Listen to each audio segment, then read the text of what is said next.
tilawah Quran. Kalaupun kita sedang tidak, apa katakanlah tidak ini ya, tidak sedang tilawah gitu, kita kan bisa tasmi gitu ya, murotal dan lain sebagainya. Gitu. Tarjim gitu, kita baca ayat-ayat yang memang apa yang kita butuhkan atau yang memang sempat kita buka. Gitu. Nah kemudian sehat sosial. Jadi di sini kalau sehat sosial ini adalah itu tadi ya realisasinya gitu, realisasi dari apa yang sudah kita lakukan. Kalau seandainya kita sudah oke di kecerdasan intelektualnya sudah oke nih, wah udah calon dokter nih ya gitu, udah calon dokter udah semester sekian gitu. Kemudian kecerdasan emosional. Nah kecerdasan emosional ini perlu dilatih teman-teman. Jadi kalau kita ibaratkan seperti ini, ada kisah, sebuah kisah bahwa gini, kalau kita seandainya disuruh minum apa, disediakan air dan garam gitu ya, satu takaran garamnya sama, 1 sendok teh lah istilahnya, 1 sendok teh. Tapi airnya berbeda gitu, yang satu pakai gelas, yang satu pakai baskom gitu, seperti itu. Nah, teman-teman, kira-kira yang lebih terasa asin yang mana? Yang di gelas atau yang di baskom gitu seperti itu.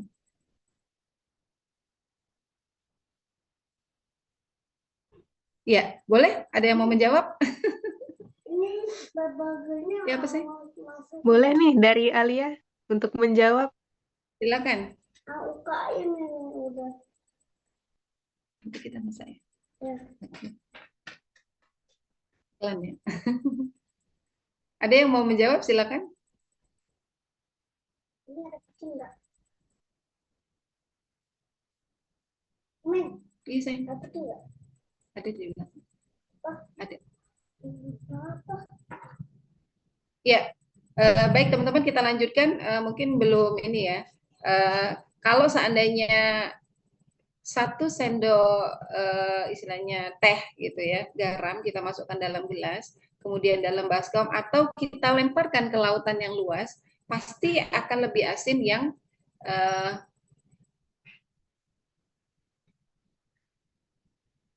di gelas gitu ya. Nah, begitu juga dengan kita gitu. Kecerdasan emosional kita itu dilatih seperti itu. Contoh, kalau seandainya ada orang yang apa istilahnya berkata kasar kepada kita gitu ya, katakanlah orang yang kurang beradab kepada kita dan itu sering kita temui ya di tempat umum dan lain sebagainya. Nah disitulah kecerdasan emosional kita dilatih gitu. Dari respon kita itu akan kelihatan gitu. Apakah kita akan langsung balas marah juga, ataukah bisa istilahnya apa marah yang elegan, duduk diam tapi menyimak gitu. Menyimak dan tidak bereaksi apa-apa, tapi di dalam hati istilahnya kita apa meyakini bahwa itu hal yang tidak baik gitu seperti itu. Nah, yang seperti itu butuh latihan gitu ya, butuh latihan karena memang kecerdasan emosional ini sangat berkorelasi dengan kondisi rohani kita, ya enggak? Jadi kalau pada saat itu kita lagi apa moodnya bagus gitu ya, reaksinya juga mungkin akan bagus gitu. Tapi pada saat kita sedang bad mood gitu, maka kita akan apa istilahnya memberikan reaksi yang juga berbeda gitu seperti itu. Nah makanya ini adalah satu kesatuan gitu ya. Bagaimana kecerdasan yang kita miliki melatih kita gitu ya untuk menjalani kehidupan kita apapun situasinya gitu kita terlatih. Jadi istilahnya makin terbentuk gitu. Makin banyak tantangan maka kita makin siap untuk apa menjalani setiap tantangan itu dengan fase-fasenya. Contoh kayak apa proses pertumbuhan saja ya. Kita lahir atau pada saat ibu kita hamil ya istilahnya kan itu dengan proses ya, dengan proses mulai dari minggu kesekian, minggu kesekian, kemudian saat dilahirkan itu perkembangan bayi itu kan tidak langsung berlari gitu ya. Dia dari apa miring kanan, miring kiri dulu, duduk dulu. Nah, itu semua proses yang harus kita jalani. Oke? Oke, next. Nah, di sini saya mencoba apa ya? Membuat sendiri gitu ya tentang apa istilah sehat itu kita ada 5 gitu istilahnya semangat kemudian energi healing action dan tantangan gitu jadi insya Allah di kesempatan ini kita akan bahas satu-satu yang pertama itu sehat yang artinya semangat gitu ya nah semangat tadi seperti di awal, oke, next, bisa kita definisikan bahwa kita itu harus bisa menyemangati diri kita sendiri gitu. Jadi kita baru bisa menyemangati orang lain kalau kitanya sudah semangat gitu ya. Tapi contoh kayak kalau ada teman yang lagi apa istilahnya butuh disemangatin, kita sendiri nggak semangat, dari apa istilahnya, dari lisan kita pun akan berbeda gitu. Semangat dong gitu, dengan semangat dong gitu kan beda gitu ya. Dengan intonasi aja akan berbeda gitu seperti itu. Karena sebelum menyemangati orang lain, kita harus menyemangati diri kita sendiri. Dan sebagai seorang muslimah, teman-teman, mungkin teman-teman sekarang kan dalam fase yang istilahnya profesi sebagai mahasiswa gitu ya. Jadi kalau sebagai seorang muslimah gitu ya, itu semangatnya harus lebih besar gitu. Semangatnya harus lebih besar untuk menyemangati diri sendiri, apalagi nanti kalau teman-teman istilahnya punya teman yang harus disemangati 5 orang, berarti semangatnya harus 5 kali lebih besar gitu dibandingkan istilahnya dengan sebelumnya gitu, seperti itu. Contoh kalau nanti kayak saya gitu ya, seorang ibu rumah tangga, saya punya anak 4, berarti semangat saya harus 4 kali lebih lipat gitu ya, 4 kali lipat dibanding apa sebelumnya gitu, karena saya harus apa semangat saya akan berpengaruh ke yang ada di dalam rumah gitu, seperti itu, atau orang-orang di sekitar kita. Jadi ya nanti Mbak Afah minta tolong Mbak Afah tidur. Oh, tak tolong Mbak Afah ya, iklannya. Jadi semangat itu harus kita tanamkan dalam diri kita setiap saat. Makanya kalau saya coba kita tes ya. Semangat pagi. Semangat, semangat, semangat. Jadi kita itu semangatnya harus naik gitu ya. Semangat pagi, semangat, semangat, semangat gitu. Nah, kenapa saya sering mengatakan semangat pagi, entahkah itu saya ngisi pagi, entah itu saya ngisi sore, karena dengan harapan semangat kita itu harus seperti pagi hari saat kita memulai aktivitas kita itu seperti itu. Dan harus apa istilahnya, kita harus bisa meng-up ya, meng-up semangat kita gitu, seperti itu. Baru kita bisa menyemangati orang-orang di sekitar kita gitu, teman kita, siapapun yang ada di sekitar kita. Kalau teman-teman kan mungkin teman kosnya, nanti nyampe kampus ke teman yang di kampus gitu, seperti itu. Tapi start gitu ya, startnya itu harus dari diri kita sendiri gitu, seperti itu. Oke, kemudian E-nya itu energi. Nah, teman-teman masih energi ya. Ke energi ya. Nah, energi ini adalah terbagi menjadi 2. Kita bisa memilih dengan semangat kita itu, kita mau energi positif atau mau energi negatif gitu, seperti itu. Itu pilihan buat kita. Dan pilihan kita akan ada konsekuensinya gitu, seperti itu. Dan kalau kita memilih energi positif, kita paham bahwa semua yang terjadi itu dengan izin Allah. Bahkan gugurnya daun pun dengan izin Allah, apalagi yang terjadi dalam hidup kita. Teman-teman, kalau kita pernah pernah membaca kisah Siti Maryam ya, istilahnya itu ya. Beliau itu adalah wanita pilihan. Bahkan beliau adalah yang kalau di sirah itu disebutkan beliau itu bahkan jarang keluar kamar gitu. Wanita yang taat ibadah, tapi dengan izin Allah beliau harus istilahnya hamil ya, dengan dengan cara yang Allah takdirkan gitu, seperti itu, tanpa suami gitu, seperti itu. Wah, kalau kita zaman sekarang udah habis itu ya, istilahnya oleh netizen gitu ya. Udah habis gitu. Nah, tapi dengan dengan ketaatan tadi ya, dengan ketaatan bahwa ini perintah Allah, dan alhamdulillah Allah memberikan jalan gitu, seperti itu. Nah, kalau kita pengen semangat itu positif di dalam diri kita, kita kembalikan bahwa apapun yang sudah Allah biarkan terjadi dalam hidup kita itu dengan izin Allah gitu. Dan seperti tadi ya, emotional quotient, kecerdasan emosinya kalau sudah terlatih, maka kita sudah dengan setiap situasi alhamdulillah gitu. Kita sudah bisa mengucapkan alhamdulillah gitu. Dan apapun situasinya, alhamdulillah saya masih sehat gitu. Karena teman-teman banyak mungkin orang-orang yang tidak seberuntung kita gitu. Jadi kalau untuk hal-hal tertentu memang kita harus melihat ke bawah gitu, terutama masalah dunia gitu. Alhamdulillah saya masih diberikan Allah kesehatan untuk menjalani semuanya gitu, seperti itu. Bahkan mungkin ada orang-orang yang sudah nggak sehat, ujiannya berat gitu, dan kita masih jauh lebih baik gitu. Itu yang harus kita selalu syukuri. Dan 3S ya yang saya buat ini adalah syukur, sabar, sholat gitu. Jadi hanya orang-orang yang paham bahwa jadi kita kalau udah yakin gitu bahwa oh semua terjadi dengan izin Allah, maka kita akan bersyukur dengan apapun yang Allah takdirkan untuk kita. Kemudian kalau kita sudah bersyukur itu baru muncul sabarnya gitu. Jadi kita perempuan ini kan yang harus dijaga memang rasa syukur gitu. Jadi kalau kita bersyukur kita akan sabar menjalani apapun situasinya. Kemudian kita perbaiki sholat kita. Jadi teman-teman, tahap pertama yang harus kita lakukan itu adalah memang memperbaiki sholat. Contoh ya, kalau kita masih susah sholat, bangun sholat subuh gitu ya. Nah itu berarti masih kita harus evaluasi niat kita gitu seperti itu. Karena memang sampai ada istilahnya beberapa hadis yang mengatakan bahwa subuh itu masya Allah gitu ya. Bahkan beberapa ustadz juga mengatakan semua yang kita lakukan di waktu subuh itu luar biasa ya.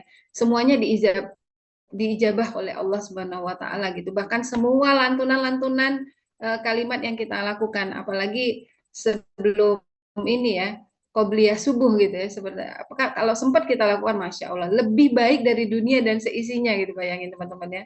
Jadi kalau kita masih susah sholat, bangun subuhnya itu masih susah, berarti harus banyak belajar kita evaluasi gitu. Karena sampai dikatakan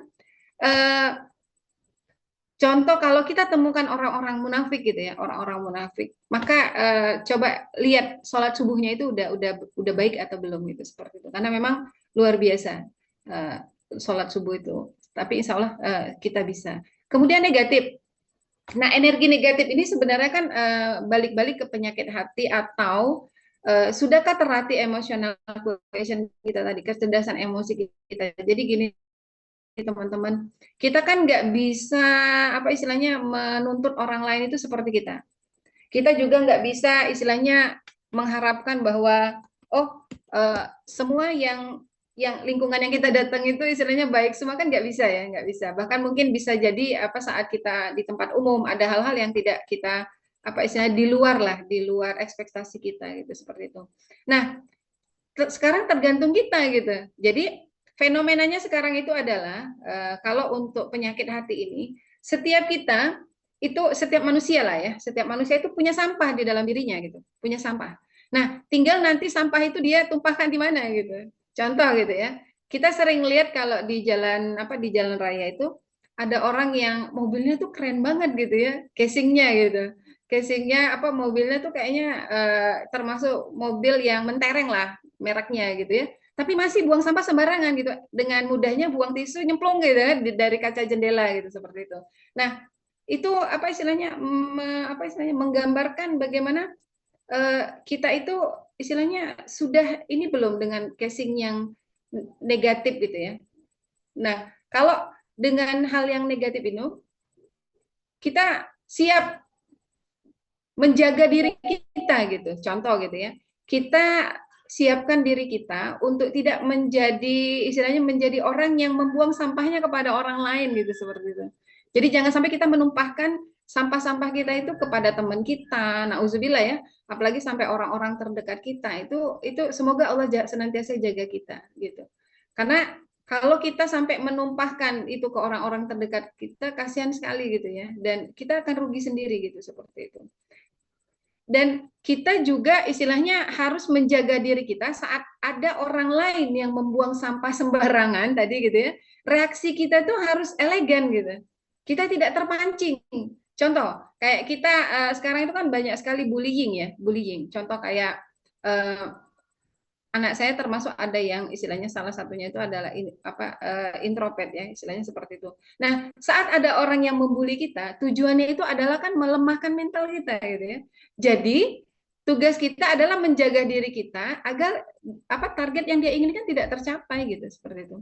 Kalau seandainya kita dibully gitu kan, kita sedih gitu, sampai nangis gitu, insecure gitu, itu memang senang yang ngebully gitu. Tapi saya ajarkan juga kepada anak-anak saya bahwa kalau ada orang yang bully, kalau bahasa orang Palembang itu bikin dia cugaks, cugaks, maksudnya bikin dia itu nggak berhasil dengan target dia, pengen bikin kita insecure gitu. bikin kita mental kita jatuh itu jangan gitu. Tapi yang harus kita tanamkan dalam diri kita adalah kuat yang bully atau kuat yang dibully gitu seperti itu. Nah itu Masya Allah kalau kita sudah terlatih ya, emotional quotient-nya sudah terlatih gitu. Jadi kita bisa berdamai dengan keadaan bahwa ya udah yang penting kita nggak sama dengan dia dan yang penting kita tidak termancing gitu seperti itu.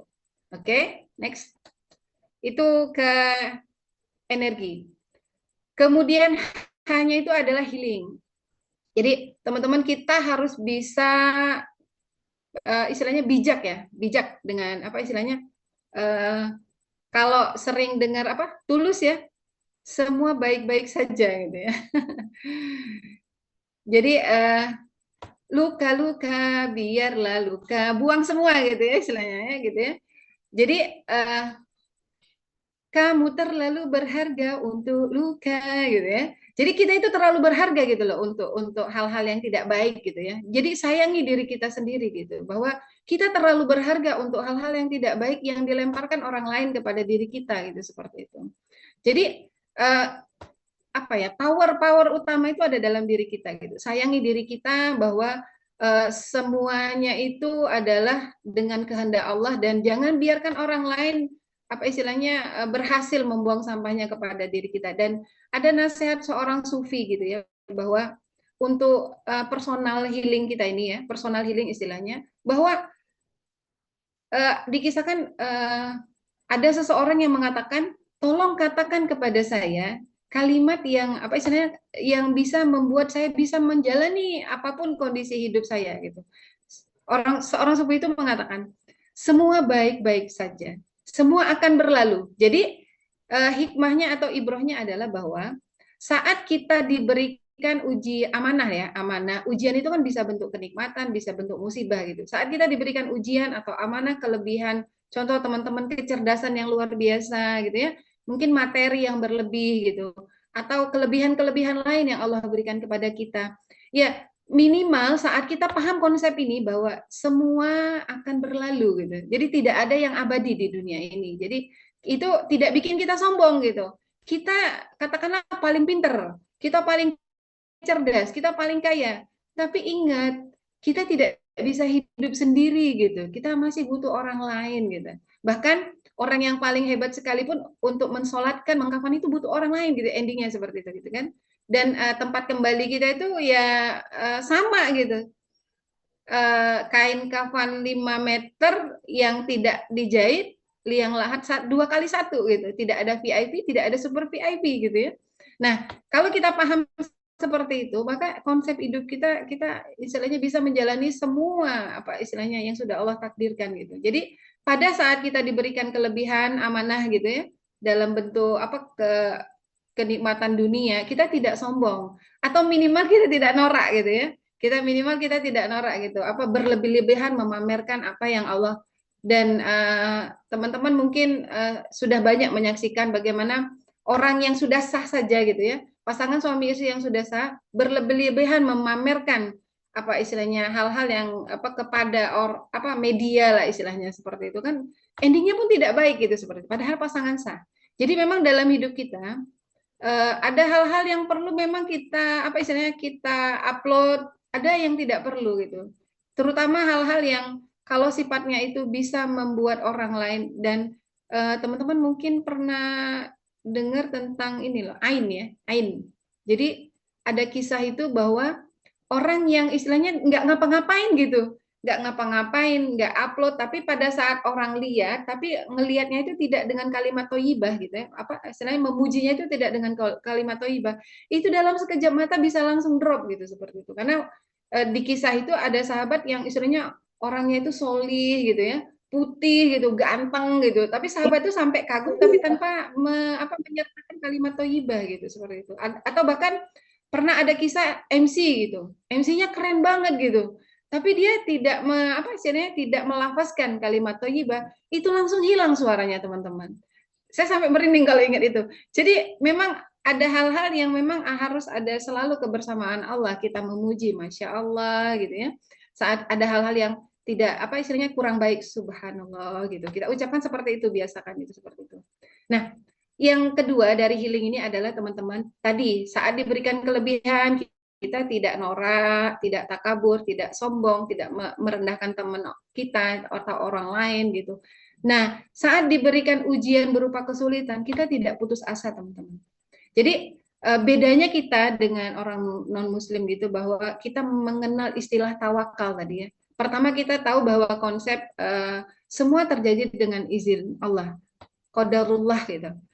Jadi semua terjadi dengan izin Allah, dan apa yang Allah biarkan terjadi itu adalah yang terbaik. Dan memang kita butuh proses gitu lah untuk memahami itu ada apa gitu di balik itu semua. Nah, mungkin kita pernah mendengar kalau di Jepang gitu ya, orang yang sudah tidak kuat dengan ujian hidup itu bisa langsung mengakhiri hidupnya, bahkan disiapkan tempat untuk bunuh diri gitu ya. Atau yang kedua di Amerika sekarang suntik mati ya. Jadi kalau orang itu yang sudah nggak kuat dengan hidupnya, dia langsung datang ke suatu rumah sakit yang sudah disiapkan, menandatangani yang istilahnya perjanjian bahwa tidak akan ada yang menuntut dengan tindakan itu, dia bisa langsung. Dan kita tidak mengenal istilah itu gitu, seperti itu sebagai seorang muslimah gitu, seperti itu. Jadi semoga Allah senantiasa jaga kita gitu ya. Apapun situasinya Allah jaga kita gitu. Karena memang kadang orang mengatakan di kita memahami bahwa oke, kita bunuh diri selesai, tapi tidak selesai di situ gitu. Perjalanan hidup kita lebih menderita lagi setelah itu, ada alam barzah gitu ya. Ada alam nanti padang mahsyar gitu. Kita percaya itu gitu. Makanya kita dengan konsep tawakal ini, Masya Allah teman-teman, kita dijaga Allah gitu ya, dari orang-orang yang seperti saya ceritakan tadi, dua contoh ya, yang memang orang-orang di luar kita itu. Oke, next.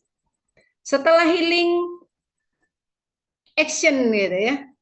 Nah, teman-teman, bagaimana tadi ya, kecerdasan sosial kita itu terlatih, teman-teman, saat kita siap. Contoh, kalau teman-teman ada organisasi, silakan gitu, selagi waktunya cukup, silakan untuk berkontribusi di dalam organisasi itu, karena memang di dalam organisasi itu ada hal-hal yang tidak bisa kita ini, teman-teman, yang tidak kita pelajari di bangku kuliah kita gitu, seperti itu. Manajemen emotional quotient gitu ya. Kemudian bagaimana kita istilahnya teamwork gitu ya. Teamwork itu kan hanya bisa kelihatan saat kita kerja bareng gitu. Saat kita kerja bareng. Bahkan ada istilahnya storming gitu ya, fase badai di dalam kita berorganisasi itu nanti ada kayaknya ribut gitu ya, kencang-kencengan, itu biasa gitu. Tapi bagaimana kita mengedepankan kebersamaan seperti itu. Yang tadi ya, tidak merendahkan orang lain, karena ingat teman-teman, elang gitu ya, punya kelebihan itu terbang tinggi, kemudian bisa dengan menukik, istilahnya mendapatkan target sasaran mangsa gitu ya. Tapi kan elang itu tidak mahir di air gitu, seperti itu. Ya kan? Seperti elang tidak mahir seperti lumba-lumba gitu, seperti itu. Atau kita belajar dari hewan laba-laba ya. Laba-laba yang selalu istilahnya kalau bikin rumah gitu ya, rumahnya itu dihancurin, bikin lagi gitu. Dihancurin, bikin lagi gitu. Nanti kalau orang rumahnya lengah, mungkin beberapa saat dia anteng gitu di situ. Nanti kalau udah dibersihin, dia bikin lagi gitu, seperti itu. Nah, semoga kita bisa seperti itu ya. Action kita itu adalah kita niatkan, semoga Allah senantiasa jaga niat kita lillah gitu ya. Jadi kalau kita niatkan segala yang kita lakukan itu lillah, maka Allah yang akan menjaga kita gitu. Kalau kita tujuannya adalah mempermudah jalan Allah, maka Allah yang akan mempermudah yang lainnya gitu, seperti itu. Nah, satu yang harus kita jaga, jika ada lintasan kebaikan atau sinyal dari Allah, contoh kalau saya kayaknya pengen tilawah Quran nih, segera lakukan teman-teman. Karena biasanya kalau kita tidak tangkap itu, nanti akan berlalu gitu. Setan kan pasti udah mending nonton drakor aja gitu. Ya silakan, nggak apa-apa, untuk kan kita punya cara masing-masing, boleh gitu. Tapi jangan sampai istilahnya aktivitas-aktivitas itu menafikan atau menghilangkan cas-cas ya, titik-titik cas kita kepada Allah gitu, seperti itu. Nah, kemudian yang terakhir T-nya itu adalah tantangan. Jadi teman-teman, tantangan itu adalah kalau saya itu sudah apa istilahnya mencoba mindset diri saya sendiri bahwa masalah itu kita rubah menjadi tantangan. Karena biasanya setiap orang itu cenderung untuk apa ya menghindar dari kalau dibilang masalah gitu. Tapi kalau tantangan secara bahasa itu orang tuh oh kalau tantangan ini harus kita hadapi dan kita selesaikan gitu seperti itu. Jadi cobalah apa rubah mindset kita bahwa apapun yang terjadi dalam yang dalam hidup kita. Contoh ya, oh nanti ini tahapnya udah mau skripsi nih, udah mau jadi koas nih, atau nanti apa istilahnya yang sudah mau residen gitu seperti itu. Hadapi aja gitu sebagai tantangan yang harus kita selesaikan gitu. Kita jalani istilahnya dengan cara-cara yang Allah ridho. Kemudian kita insya Allah dengan keyakinan kita semua pasti berlalu gitu. Nah, di sini bagaimana kita bisa istilahnya tantangan tadi dengan konsep tawakal. Kembali lagi bahwa kita bisa melalui semuanya itu dengan menyerahkan segala sesuatunya kepada Allah dan kita yakin apa yang Allah biarkan terjadi adalah yang terbaik. Nah, teman-teman di sini ada apa tantangan dalam menghadapi semua tantangan dalam hidup kita itu kita harus merubah cara berpikir kita, teman-teman. Jadi cara berpikir kita itu ada istilahnya fix mindset atau grow mindset gitu. Next boleh.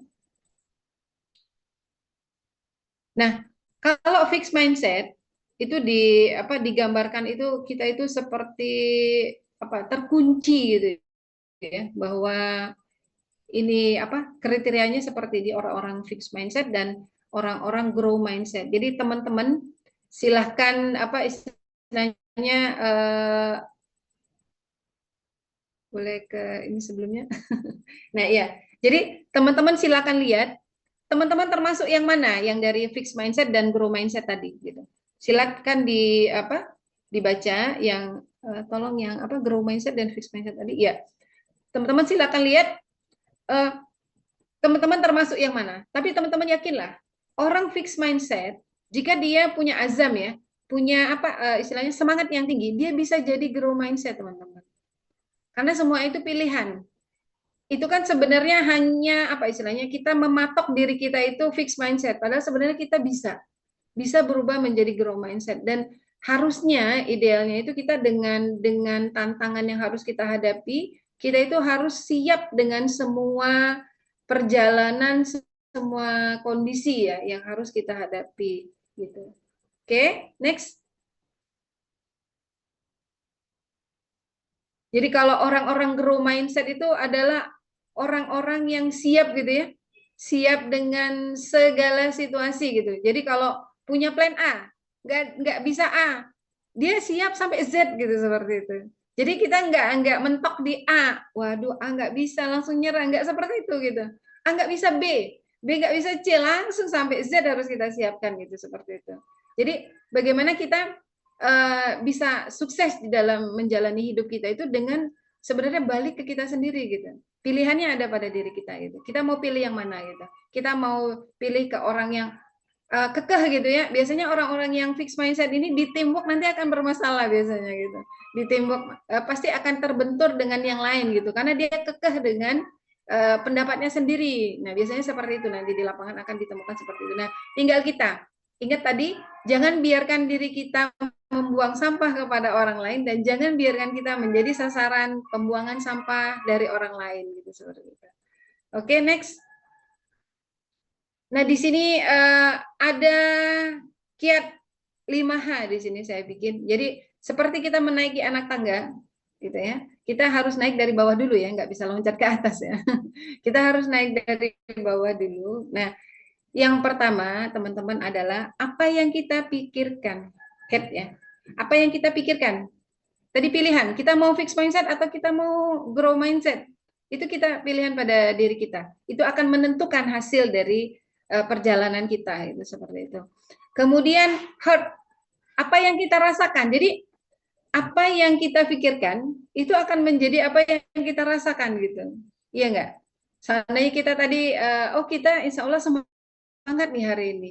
Maka kita pun berapi-api gitu ya, akan menjadi semangat gitu untuk menjalani semua aktivitas kita. Kemudian hand. Nah, nanti dengan tadi ya, kita sudah memikirkan hal yang positif, kita semangat, kemudian hati kita juga istilahnya menjadi lebih bersemangat menyelesaikan semua tantangan dalam hidup kita, maka kita akan melakukan. Contoh, kalau seandainya ini butuh solusi, kita ikhtiarkan maksimal terbaik yang bisa kita lakukan gitu. Contoh, kalau seandainya tugas ini nggak bisa kita lakukan sendiri, berarti kita harus pakai tim.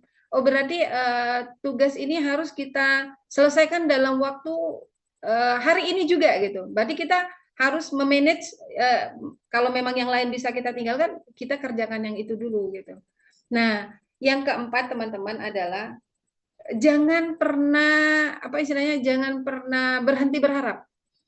Jadi apapun situasinya, apapun realitas saat itu gitu ya, saat ini yang sedang kita hadapi, jangan pernah berhenti berharap, jangan pernah berputus asa dengan yang istilahnya tadi tawakal ya. Kita serahkan kepada Allah. Jadi teman-teman, kita harus paham bahwa ada zona manusia, ada zona Allah.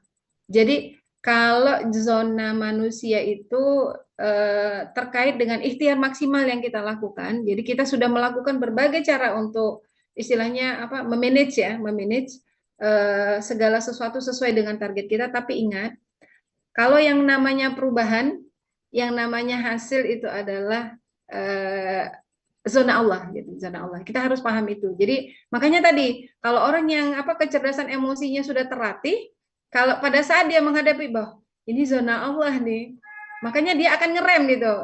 Seperti yang saya katakan tadi istilahnya, kita kan nggak bisa sananya contoh kayak di tempat umum, tahu-tahu kita nasehatin orang lain kan nggak bisa gitu, nggak akan bisa seperti itu. Kita menyimak istilahnya pada saat kita menyaksikan sesuatu, 3 hal yang bisa kita lakukan. Kalau bisa kita cegah, kita cegah. Kalau nggak bisa ya dengan lisan kita, dengan cara yang adab yang baik kita lakukan. Kalau nggak, yang paling lemah itu adalah mengingkari dengan hati bahwa itu hal yang tidak baik gitu, seperti itu. Jadi teman-teman, dengan keempat ini tadi istilahnya ya, memindset di diri kita dengan hal-hal yang positif. Jadi kita harus mulai bahwa kalau ada hal-hal yang negatif, kita juga manusia gitu, kita bukan malaikat yang tidak punya rasa gitu ya. Kalau seandainya ada hal yang negatif, nangis silakan, marah silakan, tapi proporsional gitu. Karena kita juga manusia gitu. Tapi kita harus memanage bahwa contoh kayak saya gitu ya. Saya kan usianya sudah mau 47 ya, mau 47 tahun gitu ya. Jadi kalau marah gitu, itu bisa 3 hari saya sakit kepala. Jadi akhirnya saya juga memanage, wah rugi dong gitu ya.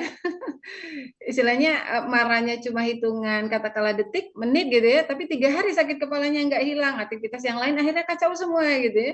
Makanya kita harus bisa memanage, karena memang saya termasuk yang ada riwayat hipertensi gitu dari orang tua gitu ya.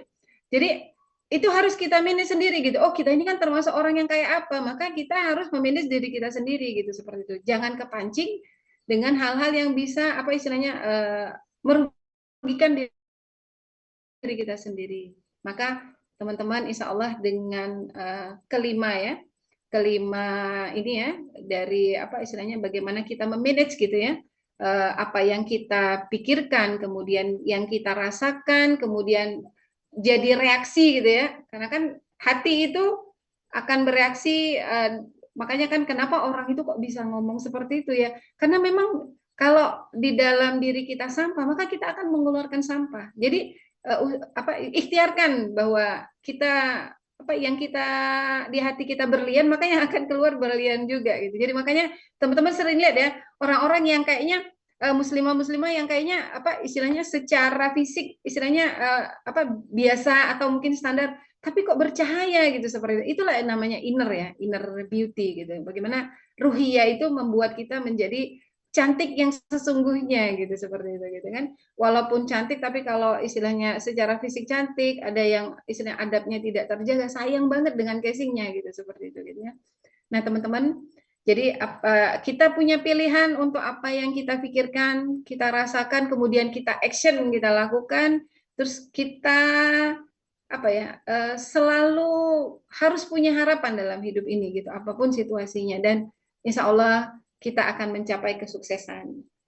Ya, di sesi akhir mungkin silakan teman-teman di slide terakhir ini, di slide terakhir nanti saya akan berikan apa 3 orang ya, kesempatan 3 orang untuk menyampaikan.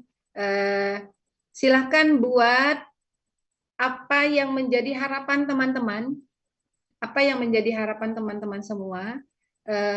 Boleh lewat chat room atau nanti di apa raise hand boleh. Kemudian yakini dengan sepenuh hati bahwa itu akan dikabulkan oleh Allah, dan kemudian bayangkan dengan doa itu akan terkabul. Jadi silakan teman-teman di apa sesi terakhir ini, silakan mungkin nanti saya berikan apa kesempatan 3 orang untuk, saya kasih waktu berapa menit nih, Nuji? 1 menit cukup. Oh, mungkin ditambah Untuk jadi 2 menit ya Ustazah ya. 2 menit ya, boleh boleh. Silakan teman-teman, saya berikan waktu 2 menit untuk apa membuat harapan-harapan yang teman targetkan gitu kan, seperti itu. Silahkan dibuat. Nanti boleh disampaikan, saya berikan kesempatan 3 orang. Ya, silakan 2 menit ya.